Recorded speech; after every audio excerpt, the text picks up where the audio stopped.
Alright, let's check out some of the games from this draft. The nice thing about looking at games from the replay is that we can skip games that are uninteresting. Against my first opponent, though, the games were not uninteresting. First, I'll note that this person was playing with a 48-card deck. Kids, don't do this at home. That's bad. You can maybe play with a 41-card deck if you really feel like you just have that playable that can't be cut, but right away you can tell that this opponent was a little bit sketchy. I decided to keep a hand with 5 lands and 2 creatures, because they are creatures, and if I've got 5 of my 17 lands already out, got pretty good odds of drawing something that I can play. It's also worth noting that I won the die roll, but I choose to play second. I actually choose to play second all the time in M12 draft. I really think that the card advantage is worth the tempo loss that you get from playing second as opposed to first. It's worth noting that a lot of people say, well, you know, going second is like you get 1 card. That's not exactly true.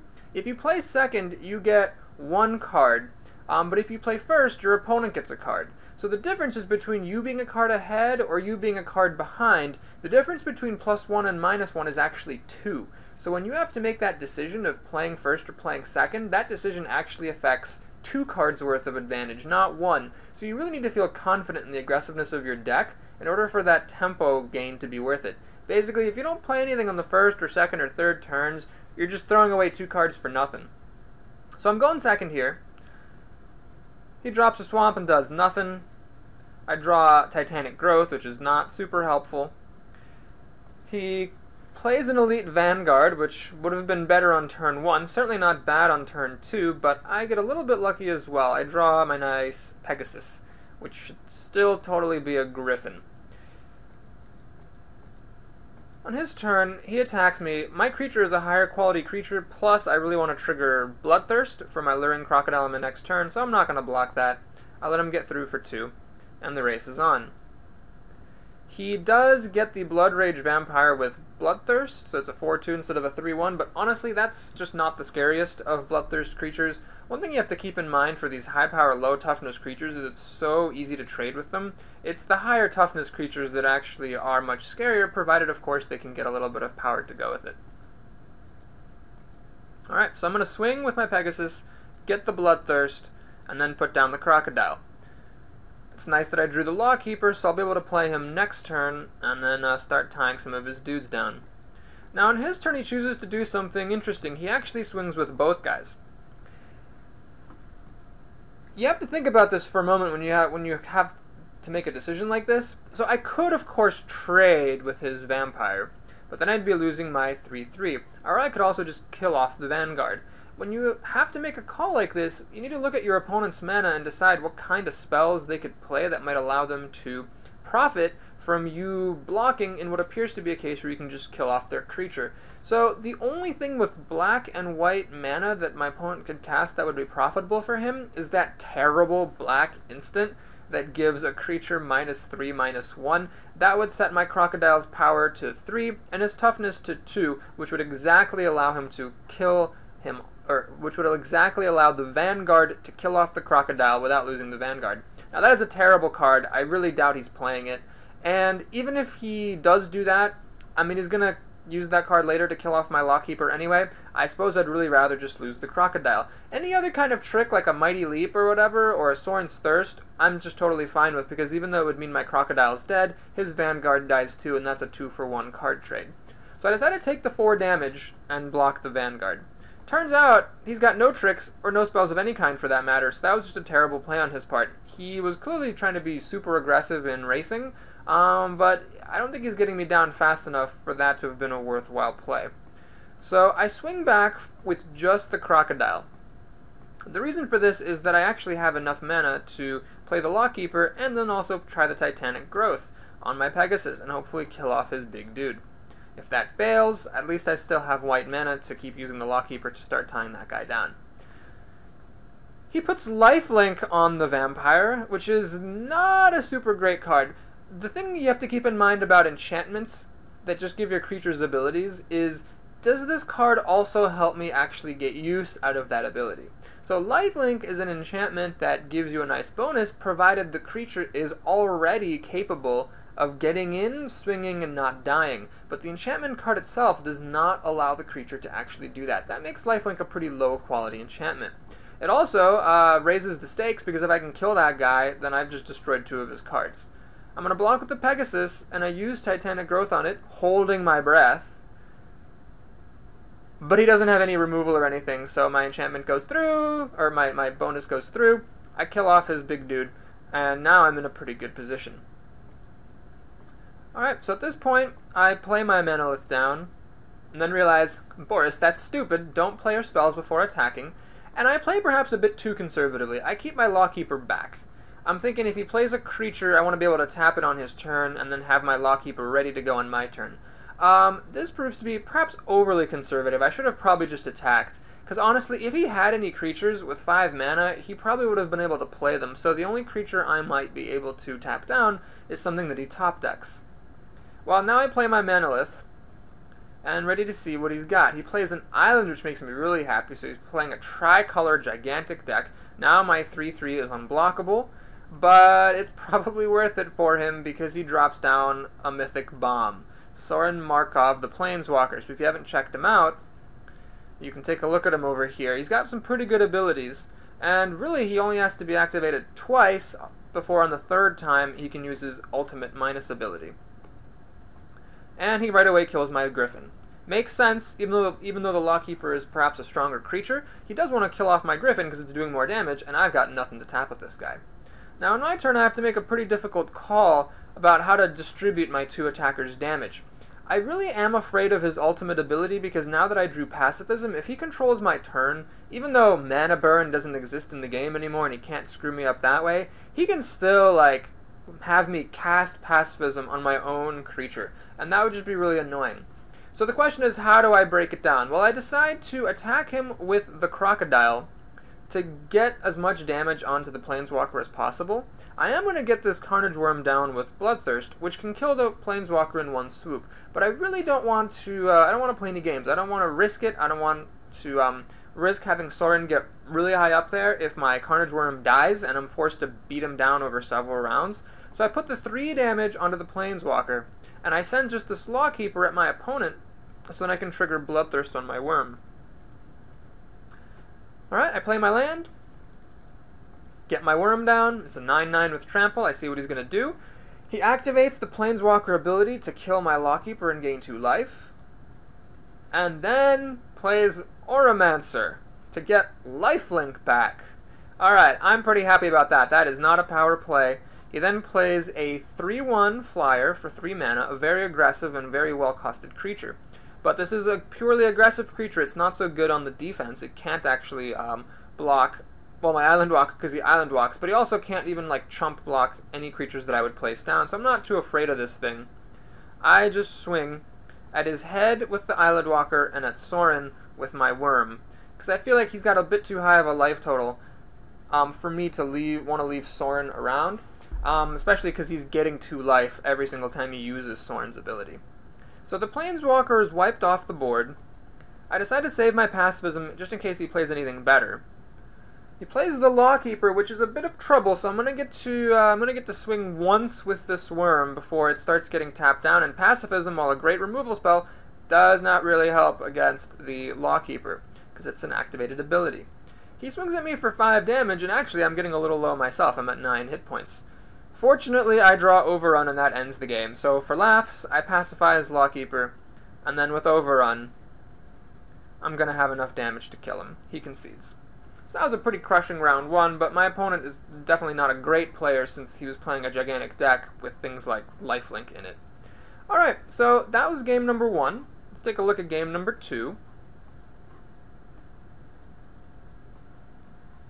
So in game number 2, he wins. He now has the opportunity to choose whether to go first or second, because he lost the last game. He chooses to go first, which again I think is a mistake. His deck is not that fast. Although in this particular round it is. He gets to live the dream. He drops the Elite Vanguard on turn 1. Alright, well, I put down my Lawkeeper. And when he swings on his turn, of course I could trade, but I feel like I'm willing to risk taking the 2 points of damage. Especially after he plays this Alabaster Mage.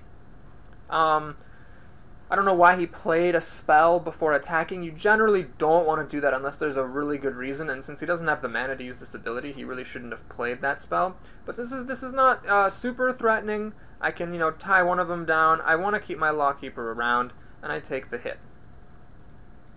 Alright, I play Rampant Growth, which is not super useful, but at least it gets a Plains out of my deck. It reduces the possibility of me getting land draws later on, and I hang back with my Lawkeeper.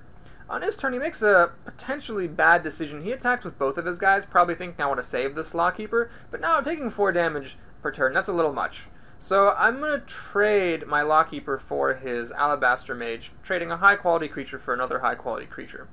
I'm hoping that this Plummet will be able to kill whatever he plays as long as it flies. And then he gets some lifelink, but then the guy dies off. And yes, this Plummet came out of my sideboard because he did have some flyers. Alright, so at this point I have to wait another turn, but I did draw this Spider Flaying Spider, so I'm really ready to kill things that fly. But this Vanguard is going the distance, dealing 2 more points of damage for 6 points of damage total. Really is amazing how those little 1-drops can make such a big difference in slow games. Alright, I draw Pacifism, which is nice, and then I play my Spider. It has no targets, but it's worth playing him just to stem the bleeding a little bit, and then wait until I can get, you know, my bombs, my big worm, my overrun, and hopefully some other creatures online. On his turn, he makes a neat play. He plays a Manalith, which allows him to get blue mana, which allows him to unsummon my Spider.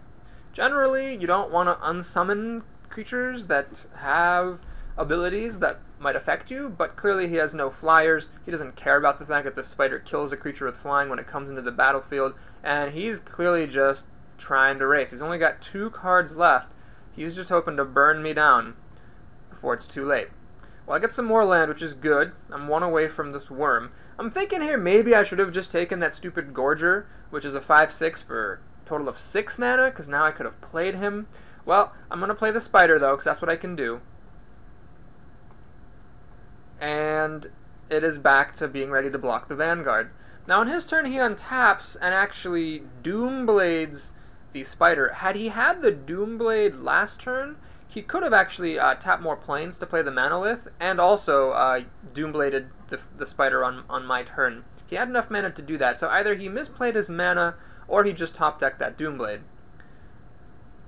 He gets lifelink down on the Vanguard, woo!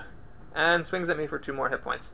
At this point, see, I don't really care how much life he's gaining, because otherwise, either this guy is going to beat me down and I'm dead no matter what, and then I don't care how much life he has, or I'm able to stop this guy, in which case, the extra life is not going to matter, because if I can get control of the board with my 4 cards to his 1, then I'm going to win no matter what his life total is. But it is getting up there. He's up to 24 hit points. Alright, I'm going to play the Lawkeeper. I decide not to pacify the Vanguard. I really think he's got better things he could top deck, and I can take 2 more points of damage. I'm willing to take that chance. So he swings at me after, again, playing a spell before attacking for some reason. And I decide to let it go through. I am down with taking 2 more hit points in exchange for keeping this Lawkeeper around. I do make a possibly bad play. I decide to plummet his Sentinel.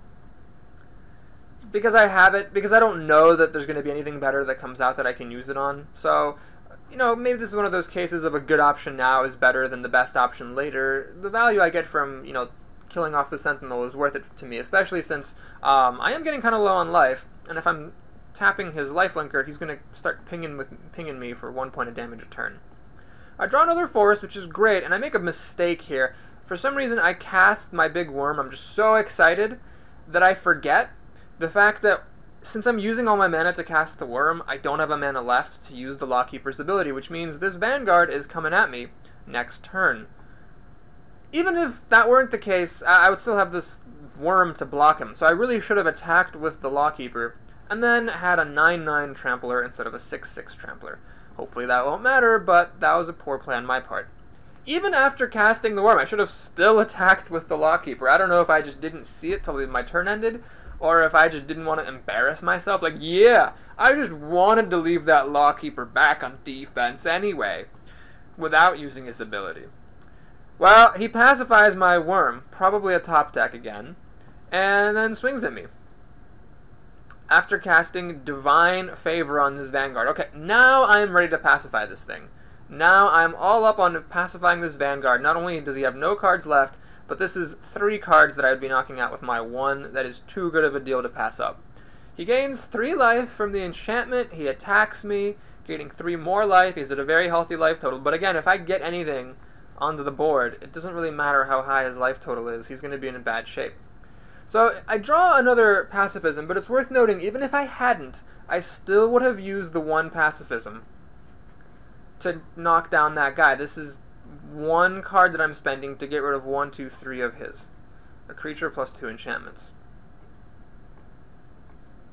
I decided to attack this time with the Lawkeeper, God knows why. So I ping him for 1 point of damage. He top decks Sarah Angel. Pretty good top deck. Now, playing perhaps a little overly conservatively, I decide not to use my pacifism. Because I figure that pinging him for 1 point of damage, which is basically what that would allow me to do, is just not really worth it. And I'd rather just keep using the Lawkeeper to tie the Angel down. So there I go. I tie it down. He can do nothing. I got a Titanic Growth, which is nice, but not really useful at the moment. Not so helpful against the Angel when I don't have a flyer to use it on. This is kind of what I was talking about. Titanic Growth can do just about anything, but it's clunky at everything it does. Without a flyer to block the Angel, it's a trick that I can't actually use to take that Angel out. On his turn, he Ice Cages my Lawkeeper. Now, Ice Cage is a pretty bad removal card, in a sense. It's like a blue pacifism that blows up if the creature is ever targeted with an ability. So I can actually blow it up with Titanic Growth pretty much any time I want. But it does have the extra bonus that pacifism doesn't, which is that it stops the creature from using abilities. So in response, I tap his Angel and allow my guy to get Ice Caged. On my turn, at this point, I figure, alright, I will pacify that Angel now, because I can't keep tapping it down, and I could do that. I could Titanic Growth the Ice Cage away, but I'd rather save that as a surprise. And I don't mind just playing my Crocodile here. If he ever puts an island down, it becomes unblockable, and even if not at the moment, he can start swinging down and whittling away my opponent's life total. He plays a Plains, does nothing because his creatures are pacified. At this point in the game, I start getting pretty lucky, so I'm going to swing with my Crocodile. I drew a 3/2 flyer, so I can start doing some significant damage to him. On his turn, he plays a Plains. I draw more gas. I get a Spider here. So after I attack for 5, I drop down my Spider. On his turn, he does nothing. He just does absolutely nothing. I draw another Griffin. Now, it's worth noting, here I might have made a misplay. I could have used Titanic Growth to make the Lawkeeper a 5/5 and blow up the Ice Cage. At that point, I would be swinging at him for 5, 8, 10, 12 damage, and this overrun would have given another 12 damage. That's 3 damage per creature times 4 creatures was 12 extra damage. I could have killed him exactly. Now, I didn't do this because I was afraid, like, what if he has removal? But if he has removal, he can kill something of mine anyway. So I might as well just go for it here. Instead, I play perhaps a bit too passively. I just swing with my creatures and plan to try to kill him next round. I throw down my Griffin. I'm not going to play around Wrath of God because it is like a rare. And he's got enough rares that I've seen, you know, that I'm just not that worried about it. On his turn, he plays a rare land. Good for him. And on my turn, I'm ready to win the game. I actually draw an Acidic Slime, so I decided to use that instead of Overrun to win this game. I drop it down, unpacify my Carnage Worm, and then I swing with the team. The Titanic Growth on my Worm gives me the extra damage I need in order to be able to kill my opponent off, and that's game number 2. So, pretty crushing victory over this guy. I want to point something out, though. Look at this chat over here. I've drawn 6 land in a row, so he's complaining about how unlucky he is. Alright, a lot of people complain about how unlucky they are. Here's what I want you to consider, though. Yes, you can get unlucky and lose, but in the long run, someone who makes better plays will be unlucky less often and lucky more often. Check out what this opponent was doing. I mean, he was playing a 48-card deck. He was drawing a bunch of land in a row, but honestly, I had a ton of land as well. So I have 8 lands here. He has also 8 lands on the board. 2 cards in his hand. Okay, even if they're both land, he's only drawn 2 more lands than me. Why is he so many cards behind? Well, he's 2 cards behind from choosing to play first as opposed to play second. And then he was also a bunch of cards behind for playing these terrible enchantments. So the Divine Favor and the Lifelink. So that's 4 cards behind. Now, Unsummon is a terrible... It's okay. It's not terrible. I apologize. It's not a terrible spell. But it's a spell you have to be very careful about playing because Unsummon, it's like a tempo thing. But it's often useless because it doesn't give you a card, it just wastes a card, and it doesn't remove a card from your opponent, it just slows them down. You might remember in this game, all he did with Unsummon was just uncast my spider, and then I cast the spider back, and then he ended up using removal Doomblade to kill the spider anyway. So this is another case where he lost a card. So he's because of decisions that he made in his deck building and his drafting, and what he did with his decision to play first or go second, he's 5 cards behind me.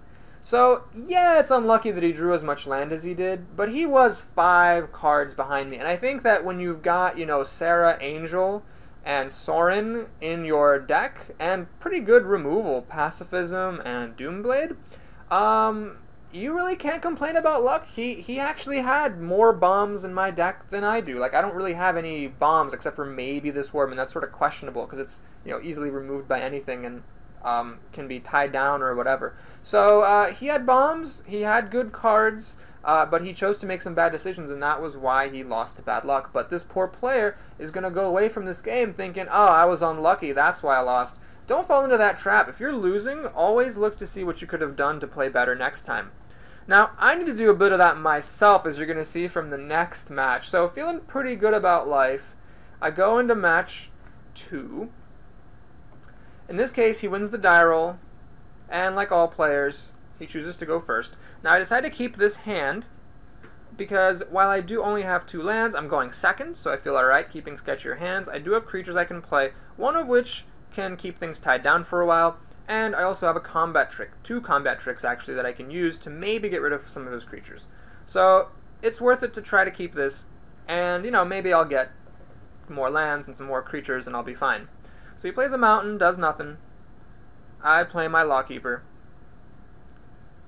More mountains come down, he plays a Tunneler. So it's a creature with what turns out to be a very important activated ability. It can make creatures with power 2 or less unblockable. So I'm not worried at the moment. I just untap, play my Rider. Of course I'm not going to trade my Lawkeeper from the Tunneler, so I move along. If I ever get a Griffin, this guy becomes a mighty 4/4 with flying, so I'm feeling pretty good about my chances here. On turn 3, he drops the Fiery Hellhound. So this is a 2/2 with basically fire breathing. You can pump him up for red mana. Now, there's a trick, if you haven't seen it before. The Tunneler can make this guy unblockable, and then he can attack.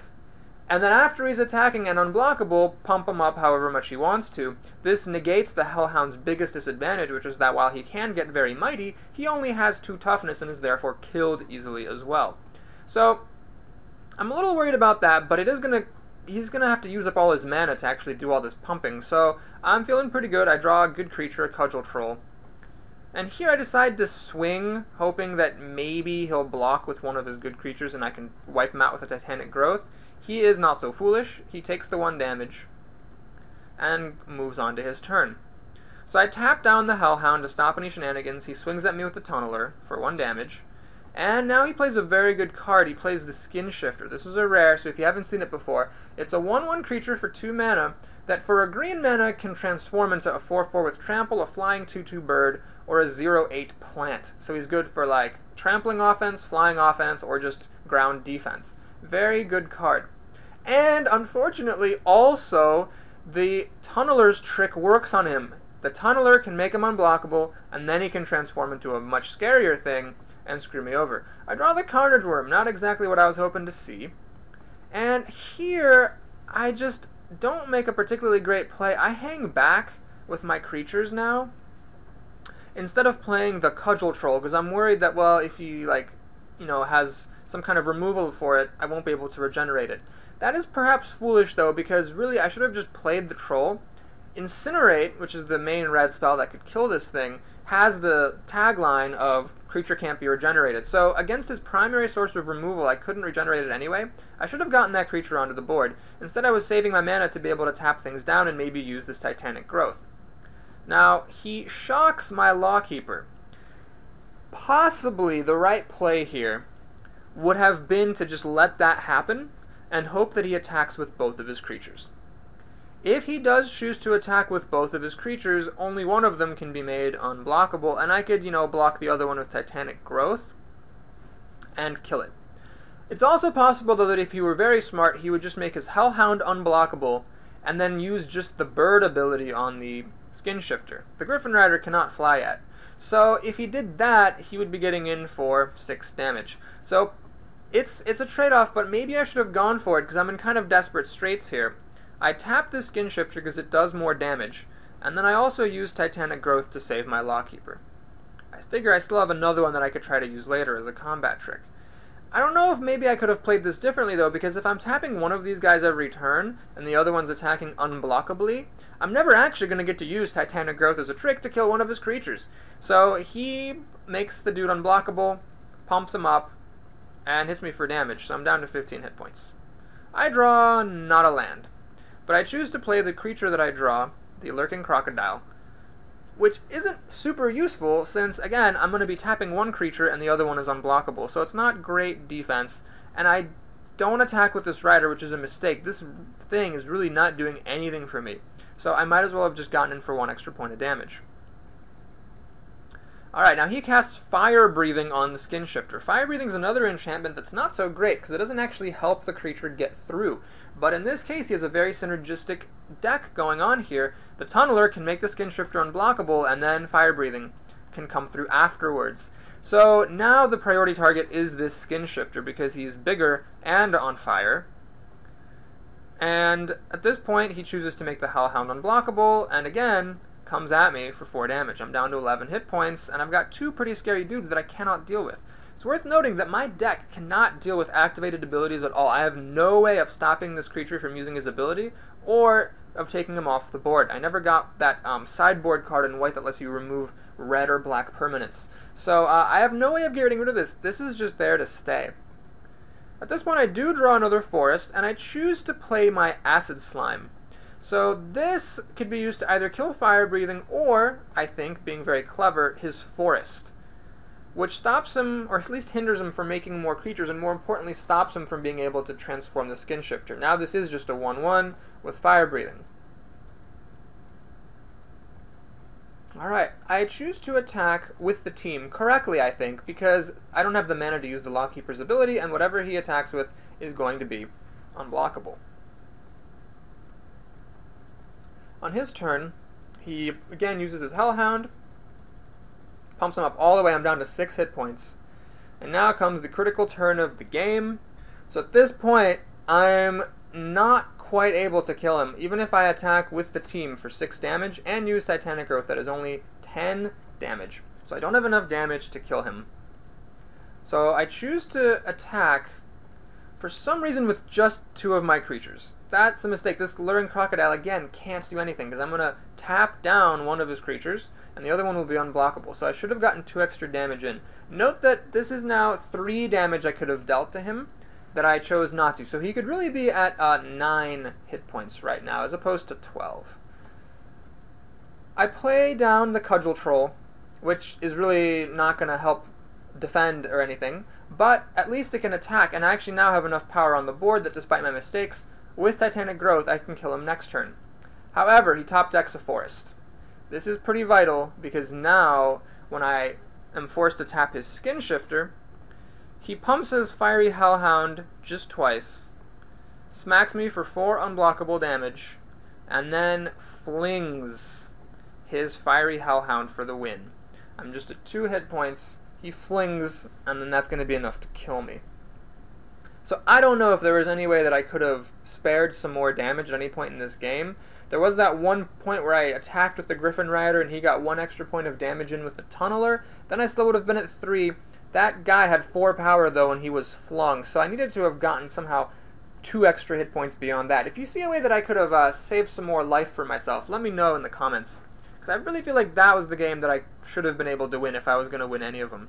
The second game, sadly, did not go any better for me. So I choose to play second, even though his deck is fast. I don't think it's that fast, and I feel like that time maybe he got good draws. I choose to mulligan away a hand with a bunch of lands and a creature into a hand with a bunch of lands and no creatures. So I'm like, screw mulliganing. On his first turn, for some reason, he doesn't play any lands, so I think maybe he kept a 7-card hand with no mana, but maybe he was just confused and pressed F8 by accident or something, because he was so sure that I would choose to play first. I do think that's what happened, because either he got very lucky after being very stupid, or that was what happened, because he does proceed to have lands for all of his first draws. I get some more land out of my deck with Rampant Growth. He plays Garruk's Companion, a 3/2 Trampler, so it's a pretty good start. I just have a combat trick and nothing to use it on, and a Manalith. I top deck the Lawkeeper, though, so I'll be able to start tying him down.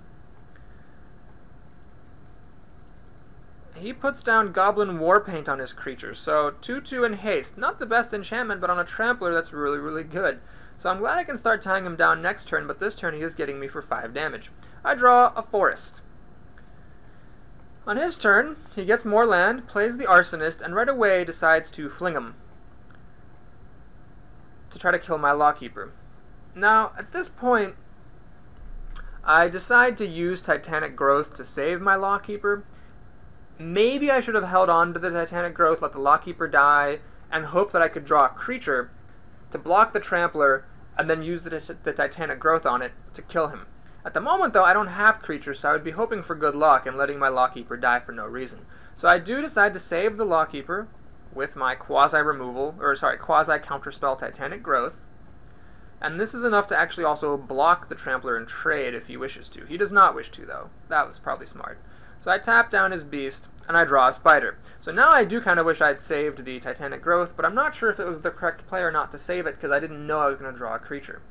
So this Spider is super useless against the Companion, and it is also useless, quite tragically, against this thing, the Basilisk. I have never seen a Basilisk be this effective. 3/5 with Death Touch is perfect against the Spider, because normally the Spider could hold off a 3/5, but with Death Touch, the Spider will die to the Basilisk and not do enough damage to kill it in return. So even though I can keep on tapping his Trampler, he's going to start getting me for 3 damage a turn. I draw a Forest. On his turn, I tap down his Trampler, and then he comes at me for 3 damage. I'm down to 11 hit points here, with a Forest and a Plains, 6 land already, and a Manalith. Getting a bit flooded here, just a bit flooded. I'm very unhappy then to see this Jade Mage. As we talked about in the last game, this deck has no way of dealing with activated abilities, so he is going to be able to put on green Saprolings as much as he wants to. And he's already getting 3 damage a turn on me. So that's looking pretty bad. On my turn, I draw a Forest. So I decide to play on. He makes a Saproling. Once again, I can tap down his Trampler. He's going to swing at me for 3 damage.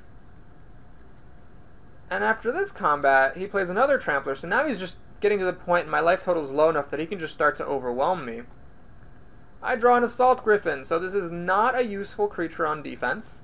I can't even team up to kill this Basilisk profitably, because he can distribute the damage Death Touch style and kill both my dudes. But even if I could, like, these other things would be starting to do enough damage to nearly kill me. And I have, 2 forests and a plains on hand. I'm holding him because there's no point in playing him, and I might as well make him afraid. Possibly make him play, like, conservatively and give me an extra turn. But he makes another Saproling, and then plays a Tunneler. Alright, so now he's got something that can be unblockable and attack me every turn. I decide to concede. I just have nothing that is... There's nothing in my deck that can wipe all these creatures out, and I'm just going to lose. Now, in the 4-3 queue, for getting into round 2 and losing, I would have gotten 2 packs. In the Swiss queue, I am only at 1 pack so far, so I'm going to have to duke it out in the final match to get my 2nd pack. Well, unfortunately for me, that is not to be. So in this first round, I win the die roll. I choose to play 2nd. I decide to keep this hand with a bunch of mana and 2 creatures, because, hey, I don't want that converting into a bunch of mana and a bunch of crap. So the game starts off quite uneventfully. Nothing happens for a while, but I do get a couple of pacifisms to slow him down if he puts anything down. Turn 3 is still nothing from him, but I do have creatures, one of whom lifelinks. Now, it would have been nice to have this Pegasus the last turn so I could trigger Bloodthirst, but I do want to play this guy down. You don't always want to wait to activate Bloodthirst, because I can start doing damage right away that is unblockable, and I figure that's going to be worth, losing out, or that's better than losing out on a turn of combat just to get a +1/+1 token on him. For his part, he puts down a Fleetwing, so it looks like, we're going to be just trading 2 damage every turn, but I've got a hand of pretty solid cards, so I feel pretty good about it at this point. Plus, my guy's unblockable, and his guy isn't. Now, I decided to play one of the Assault Griffins because they're worth more mana, and I might as well use it while I have it. It's quite sad, though, that he does have a Deathmark. Main-boarded Deathmark. Very ballsy play, but it pays off because he does allow him to kill off my creature quite profitably. So the race is on. First he does play the Ether Adept, which actually causes him to bounce my other creature, and now my board is reset. So I'm feeling a little bit less good about things, but the race is on. I can play both my Pegasus and my Crocodile, and, stay in the game here, because I've got pacifisms coming online if he plays anything big. When he attacks with this team, I do decide to trade off my Pegasus for the Fleetwing, because the Fleetwing is a higher quality creature, and I figure I'm sort of getting behind in this race, and I might as well stem a little bit of the damage. So they trade off, and then he proceeds to cast a Drifting Shade. Now this thing doesn't look very harmful, but when you have a lot of black mana, it's at the point now where it can become a 4/4. That'll kill any of my flyers. I really don't want that coming at me, because that's going to give him a big tipping in the race. So I swing at him unblockably, and decide to pacify his Shade, because that is a serious enough creature. Also have enough mana to play my Griffin, so I've got 5 damage coming at him every turn. He's only got 2 coming at me. So again, I'm feeling pretty good about life, especially with this other pacifism I have that can slow things down.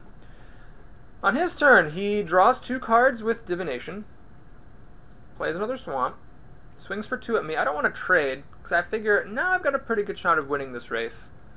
Take the damage, and he plays a Blood Rage Vampire. Now that does allow him to get Bloodthirst on it, so he's, going to hit me for 4 damage. But that's alright, because I've got 5 damage coming at him. I can pacify the vampire, and I have a Lawkeeper to now start tapping down anything else he might play. So I'm still feeling really great. I play the elves because why not? And because he is in black, he might just Mind Rot and make me throw them away if I hold him back. So I put him down there. He's at 11 hit points. I'm just a couple turns away from killing him. On his turn, he attacks me for 2 damage, and with 7 mana, he plays a bomb. He plays the Runescarred Demon. This is a 6/6 flyer that when he comes into play or attacks, he can search his library for any card he wants and put it into his hand. So clearly he's getting some removal, as long as he's got any in his deck. I'm a little worried. I draw a Mighty Forest, but at least my Island Walker can still get in there, and I can tap down his big meanie. So I do so. He swings at me for 2 damage. I'm down to 10. And he plays the Azure Mage, which lets him draw some cards, but it's not affecting the race, and he is down to 9 hit points. I'm hitting him for more than he's hitting me. So life is good. I'm just 2 turns away from killing him, and I can hold that Runescarred Demon down. I draw a Manolith. Not super helpful. Not super helpful at all. Maybe this should have been something else in my deck, and I shouldn't have played that giant creature. Maybe I could have had a chance this game. Because now what happens is I attack with 6 hit damage, which would put him down to 3 hit points, unless of course he wants to trade the elves for the mage, which does not seem like a very good trade. If he lets this go through, he'll be at 3 hit points, and I'm 1 attack of the Griffin away, which he currently is incapable of blocking. Sadly, he has Sorin's Thirst, which is enough to kill this low toughness Griffin, which saves him 3 points of damage, and he also heals 2 life. So rather than being at 3 hit points as I'd hoped, he's only at 8. Well, I put the Manolith down because I might as well, and on his turn, before his turn, rather crushingly, he's got a Doomblade for my Lawkeeper. So what he's going to do next is he's going to swing at me with his team. He's actually got enough damage to kill me on the board, exactly 10 points. And even if I had some kind of a trick, he can search up another card with the demon, which would be tragic.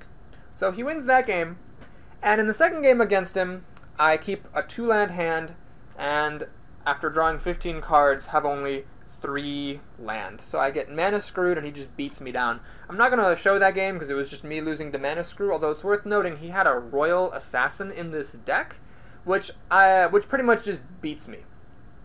I have no way of stopping that activated ability, and my deck is not strong enough that I can afford to just be having my creatures killed off as they race at my opponent's head. So this guy definitely had the better deck to beat me. If I had a higher chance of beating someone, it was probably the person I played in round 2. So this was kind of a depressing way to start off my drafting series. I lose 2 matches and only win 1, so I only got 1 pack. Had I been in the 4-3 queue, I would have gotten 2 packs, so that's kind of sad, but at least I got to play a bunch of games, 6 games, learn a lot.